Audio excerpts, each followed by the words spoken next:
Alright, so we're continuing transitions to three-quarter mounts, or you can look at it as butterfly sweeps. Same thing, just depends on context.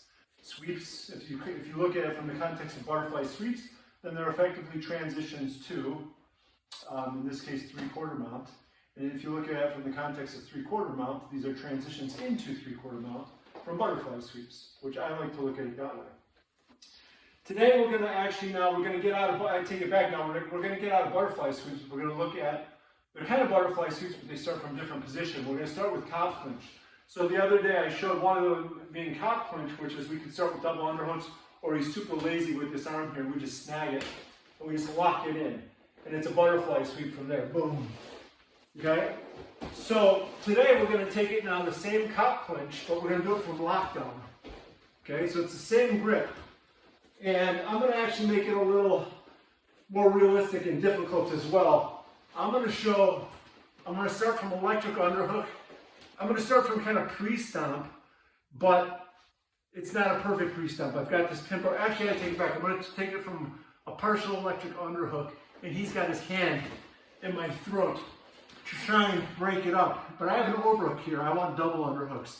So I'm going to use, I think it's a whip down. I always confuse if it's whip up or whip down.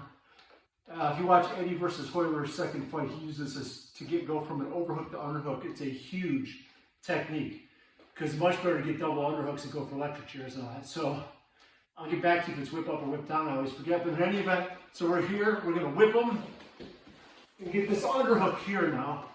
And then we're going to whip back into what looks like a good electric chair, deep double underhooks. But he's got his hand in my throat, which is preventing me from getting a deep electric underhook over here on this hand.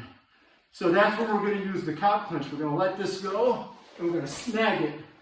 Now I'm making one little change.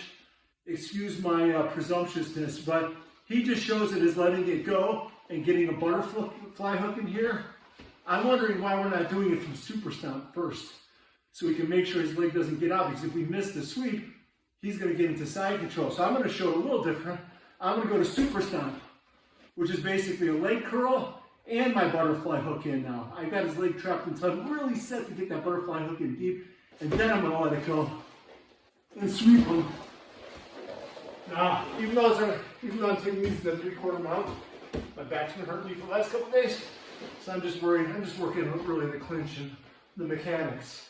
So again, I'm going to, let's get this, get this in my face. I'm going to start with an overhook, kind of a pre-stomp position. Instead of a pimp arm, I'll have a light electric underhook. I'm going to whip